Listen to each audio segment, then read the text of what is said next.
Magandang umaga, mahal ko. Kumusta ka ngayon? Pati ni Lester sa asawa sa pamamagitan ng isang video call. Napangiti ang pagod na si Alisa habang nakatingin sa camera ng phone at ngumiti sa asawa. Okay naman ako ngayon, mahal ko. Medyo pagod ako pero pangkalahatan, okay naman ako. Masayang sabi ni Alisa. 7 taon nang kasal sina Lester at Alisa at mahal na mahal nila ang isa't isa. Sa kasamaang palad, 3 taon pagkatapos ng kanilang kasal, kinailangan ni Alisa na magtrabaho bilang isang OFW worker para makapagbigay ng pera sa kanilang pamilya. Ang perang kinikita niya bilang waitress at ang kinikita ni Lester sa pag-aayos ng mga sirang gulong ng sasakyan ay hindi sapat para sa lumalaki nilang pamilya. Masakit para sa dalawa na magkahiwalay, pero kailangan nilang mabuhay kahit papano. Oh, hindi mo sinabi sa akin ikaw pala'y pagod na. Tapusin na natin yung tawag. Gusto ko magpahinga ka. Sabi ni Lester habang nakangiti sa asawa. Nakakagulat na si Alisa ay walang salita na pumayag at pareho silang nagpaalam sa isa't isa bago nila ibinaba ang tawag. Nakangiting ibinaba ni Lester ang kanyang telepono at tumayo para maghanda para sa araw na iyon at para pakainin ng mga bata. Samantala, umupo si Alisa sa upuan sa loob ng kwarto niya habang mahigpit ang pagkakahawak sa wedding ring niya. Binuksan ulit ni Alisa ang phone niya at naghanap ng contact number na pagmamay-ari ng nakatatandang pinsan niya. Heidi, hello. Pinsan, kamusta? Okay lang ako. Pero sigurado ka bang nakita mo si Lester na ginagawa yun? Hindi siya gagawa ng isang bagay na ganyan. Nag-aalin lang ang sabi ni Alisa habang humihigpit ang pagkakahawak niya sa kanyang wedding ring. Pinsan, wala akong inaakusa kay Lester, okay? Sinasabi ko lang sa'yo ang nakita ko. Nakita ko siyang nagwi-withdraw ng pera sa bangko at ayun. Napabuntong hininga si Alisa at saka kinuha ang wedding ring at ibinaba sa loob ng kanyang bag. Hindi nagtagal ay tinapos na ni Alisa ang tawag sa kanyang pinsan at umupo sa kanyang kama at bumuntong hininga. Nagtiwala siya kay Lester na mag-iipon ng pera para sa kanilang dalawa at itatabi ito sa loob ng bangko. Nang unang marinig ni Alisa ang sinabi ni Heidi, ay hindi siya makapaniwala. Ngunit ngayon, wala siyang ideya kung anong iisipin. Gusto niyang magtiwala sa asawa, ngunit hindi niya magawa nang walang patunay. Mayroon lamang isang paraan upang malaman ang katotohanan at iyon ay ang makita ito para sa kanyang sarili. Gusto niyang malaman sa lahat ng oras ito. Nagsisinungaling at niloloko siya ng kanyang pinakamamahal na asawa. Inaasahan niya na pinakamahusay at nais niyang hindi ito totoo. Ang mga akusasyon habang kinukuha ang kanyang bagahe at bumaba sa garahe kung saan naghihintay sa kanya ang driver. Are you ready to go, Liz? Tanong ng driver habang nakatingin kay Alisa, gamit ang salamin ng kotse. Nang hindi lumilingon sa driver, sinabi ni Alisa, oo. Nanlalamig ang pakiramdam ni Alisa habang papalabas ng eroplano nang makalapag ito sa Pilipinas. Sa kabila ng init ng panahon at pinagpapawisan ng lahat, kabaligtaran ang kasalukuyang nararanasan ni Alisa dahil sa kasalukuyang nararamdaman. Ang pag-isip na ang kanyang pinakamamahal na asawa ay nagsisinungaling sa kanya at ginagamit ang kanyang pera para sa mga bagay na hindi niya alam ay tumakot sa kanya. Sa buong biyahe sa eroplano, walang ginawa si Alisa kundi ang mag-mental freakout. Hindi niya alam ang gagawin. Hindi niya alam kung anong iisipin. Nawala nang masabi si Alisa. Patuloy siyang nag-iisip ng mga negatibong bagay. Anong gagawin ko pagkatapos nito? Diborsyo? Magagalit ba kami sa isa't isa? Nasasaktan si Alisa. Mag-isa siyang naglakad sa hallway ng airport. Wala siyang sinabi sa sinuman na darating siya. Gusto niyang maging sorpresa ito at saka gusto niyang makita kung mahuhuli niya ang kanyang asawa ng walang bantay habang may ginagawa sa kanyang likuran. Alam ni Alisa na hindi niya dapat pinagdududahan ang kanyang asawa pero hindi niya talaga mapigilan. Maya-maya pa ay nakarating na siya sa labas ng airport at sumakay ng taxi para pumunta sa susunod niyang destinasyon, ang hotel. Binalak niyang manatili doon ng ilang araw bago niya gustong umuwi sa kanyang pamilya. Una sa lahat, kailangan niyang malaman kung ano ang nangyayari sa tuwing wala siya. Kinabukasan, nakasuot si Alisa ng ganap na itim na damit, itim na cap at itim na maskara. Naipaalam na sa kanya ng kanyang asawa ay pumupunta sa bangko tuwing Sabado at ang araw na iyon ay Sabado. Gusto niyang hindi malaman kung ano talaga ang nangyayari. Pagpasok ni Alisa sa bangko, lahat ay nakatingin sa kanya ng may pagdududa. Base kasi sa kanyang suot, siya ay mukhang magnanakaw ng bangko. Ngunit nang makitang payapang nakaupo sa gilid si Alisa, ang lahat ay mabilis na bumalik sa anumang ginagawa nila. Naghintay at naghintay si Alisa. Iniisip niya kung nasaan na ang kanyang asawa. At doon niya ito nakita. Pumasok sa bangko ang isang lalaking nakasuot ng blue na polo at lumapit sa isa sa mga staff. At hindi makakalimutan ni Alisa ang mukha na iyon. Ayan, nakatayo sa harap ng pinto si Lester. Halos marinig ni Alisa ang pagdudurog ng kanyang puso habang pinagmamasdan ng kanyang pinakamamahal na asawa. Maya-maya pa ay lumapit ito sa isa sa mga tao sa harapan at iabot sa kanila ang isang tseke. Agad namang nanlaki ang mga mata ng trabahador at agad nilang inihatid si Lester sa kabilang kwarto, habang si Alisa ay nanatiling nakaupo sa gilid. Sinusubukan ng kanyang makakaya na huwag umiyak. Hindi siya makapaniwala sa nakita niya. Para saan ang tseke? Sigaw ni Alisa sa sarili niyang isip. Ilang saglit pa ay lumabas na ng kwarto si Lester na may dalang briefcase. Nakala agad ni Alisa na may dalang tambak na pera ang asawa niya. Iyon lang ang lohikal na posibilidad na naiisip niya. So, totoo? Ang asawa ko? Ginagamit niya ang perang inipon namin? Tanong ni Alisa sa sarili, habang pinipilit na huwag umiyak at bahagya siyang tumawa. Pero hindi talaga dahil masaya siya. Hindi siya makapaniwala sa alinman sa mga ito.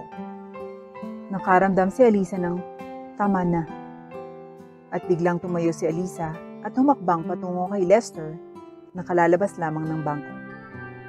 Nakakaramdam siya ng galit, pakiramdam na pinagtataksilan at masama ang loob. Marami siyang nararamdaman sa mga oras na iyon. Kinapa ni Lester ang kanyang bulsa habang sinusubukang hanapin ang susi ng kanyang motor nang marinig niya ang yabag ng isang tao na papalapit sa kanya. Lumingon si Lester para tingnan ang tao na sumusunod sa kanya at para tanungin kung anong kailangan nito. Ngunit nawala ang kulay ng kanyang mukha nang magtama ang mga mata niya sa kanyang asawa. Yes, Lester. Mahinang bulong ni Alisa habang nakatingin sa asawa na nasasaktan. Nataranta si Lester ngunit sa huli ay napigilan niya ang sarili. Alisa, mahal, ano? All this time nagsisinungaling ka sa akin? Tanong ni Alisa habang nanginginig ang boses niya. Ano? Tanong ni Lester na naguguluhan sa paratang ng asawa. Laking gulat pa rin niya nang makitang nakatayo sa harapan niya ang asawa na dapat ay nasa ibang bansa. Pero mas nabigla siya sa mga binitawang salita ni Alisa. Huwag mo akong lokohin, Lester.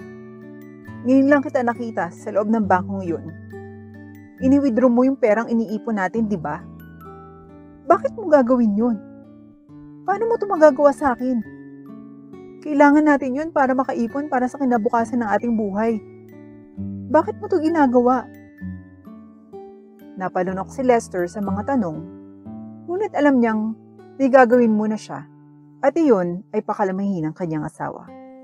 Alisa, huminahon ka, mag-usap tayo, sabi ni Lester habang inilalahad ang kamay sa asawa. Hinihimok itong lumapit sa kanya, ngunit hindi kumikibo si Alisa. Napupuntong hininga si Lester bago ito dahan-dahang naglakad patungo sa ginang at niyakap ito. Miss na kita, anong meron sa bati mo? Wala akong ideya sa sinasabi mo pero please, mag-usap tayo. May hindi tayo pagkakaunawaan at gusto kong ayusin yon. Bumigay si Alisa sa sinabi ng asawa at hinawakan ang kamay nito bago nagsimulang maglakad ang dalawa. May maliit na parke malapit sa bangko at napagdesisyonan ng dalawa na maglakad ng magkasama doon. Ilang saglit lang, naging awkward bago agad pinutol ni Lester ang katahimikan para kausapin ng asawa. Sige, sabihin mo sa akin, anong ginagawa mo ngayon dito sa Pilipinas? Bakit hindi mo sinabi sa amin na darating ka? Anong mali? Sabi ni Lester habang kinukurot ang pisngi ng asawa. Natahimik sandali si Alisa bago siya bumuntong hininga at sumagot. Akala ko pinagtataksilan mo ko at ginagamit mo yung pera na pinapadala ko sa iyo para sa ibang dahilan. Hindi ko alam sa totoo lang. Pag-amin ni Alisa at saglit na natahimik si Lester bago ito tumawa ng sumagot. Ano? Ano pinagtatawanan mo? Reklamo ni Alisa habang nakakunot ang noo. Imbes na sabihin ko sa'yo, bakit hindi ko nalang ipakita? Sumunod ka sa akin. At sinundan nga siya ni Alisa pabalik sa motor niya at pumunta ang dalawa sa isang subdivision. Curious na pinagmamasdan ni Alisa ang buong subdivision. Anong ginagawa natin dito? Tanong ni Alisa sa kanya. Maya-maya, ipinarada ni Lester ang sasakyan sa harap ng isang bahay na kasalukuyang ginagawa ng mga construction workers. Mahal ko, ito na ang ating bahay. Isang beses kumurap si Alisa. Kumurap ng 2 beses. Kumurap ng 3 beses. Bago siya walang malay na nagpakawala ng malakas na, "Ah!" Natawa si Lester sa reaksyon ng asawa. Pinakamamahal kong asawa. Hindi ko ginagastos ang pera para sa ating kinabukasan at para sa kung ano-anong bagay lang dyan. Sa katunayan, hindi mo alam to pero isang maliit na tint ng pink ang dumampi sa pisngi ni Lester. Nakaramdam ako ng inis at nakita kong sarili ko bilang walang silbi dahil ikaw lang ang gumagawa ng lahat ng trabaho. May gusto rin akong gawin para sa ating kinabukasan. Kaya naman, ininvest ko ang pera mo sa aking negosyo at ngayon, eto, meron na tayo. Buong pagmamalaking itinuro ni Lester ang bahay na kasalukuyang ginagawa. At sa pagkakataong ito, ay muling namuo ang luha sa mata ni Alisa. Pero sa pagkakataong ito, hindi dahil galit siya.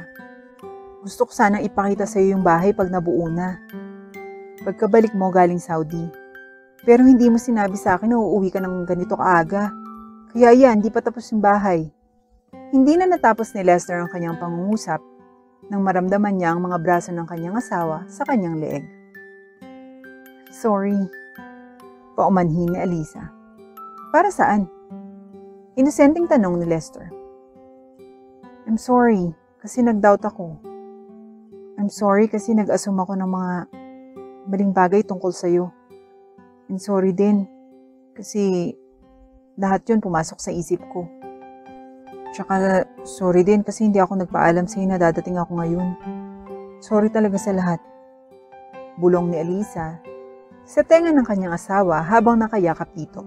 Hindi na napigilan ni Lester na yakapin pabalik ang asawa. Sa pagkakataong ito, ay naramdaman nila kung gaano nila kasabik makita ang isa't isa. Sorry talaga sa pagdududa ko sa ating marriage. Ginagawa mo lang pinakamabuti para sa ating kinabukasan. Pag-amin ni Alisa habang umiiyak na nakayakap pa rin sa asawa. Okay lang mahal ko. Okay lang. I'm glad na nakapag-usap tayo tungkol dito. Napangiti si Lester habang proud na nakatayo sa harap ng bagong gawang bahay para sa kanya at para sa kanyang pamilya. Matapos ang ilang buwan paghihintay at pagtatrabaho, sa wakas ay natapos din ito. Noong siya lang sa kanilang lungsod na nagsusumikap para sa kanyang negosyo, magsisinungaling si Lester kung sasabihin niyang hindi siya nahirapan. May mga pagkakataon na parang gusto na niyang sumuko, pero naisip niya agad ang asawa niyang nagtatrabaho sa ibang bansa. Ito ang nag-udyok sa kanya na magsumikap dahil hindi kayang gawin ng kanyang asawang lahat para sa kanya. Sa ganitong motibasyon, nagsumikap si Lester. Pinagplanuhan niya ng mabuti ang kanyang negosyo. Gusto niya maging perpekto ito. Gusto niya ito ang maging maayos. Lahat ito ay para sa kanyang pinakamamahal na asawa at wala siyang pinagsisisihan kahit isang bagay habang tinitingnan niya ang kanyang nagawa ngayon. Meron na siyang 2 negosyo at ngayon ay naninirahan na sa kanyang pangarap na bahay, kasama ang kanyang asawa at ang kanilang bagong silang na anak.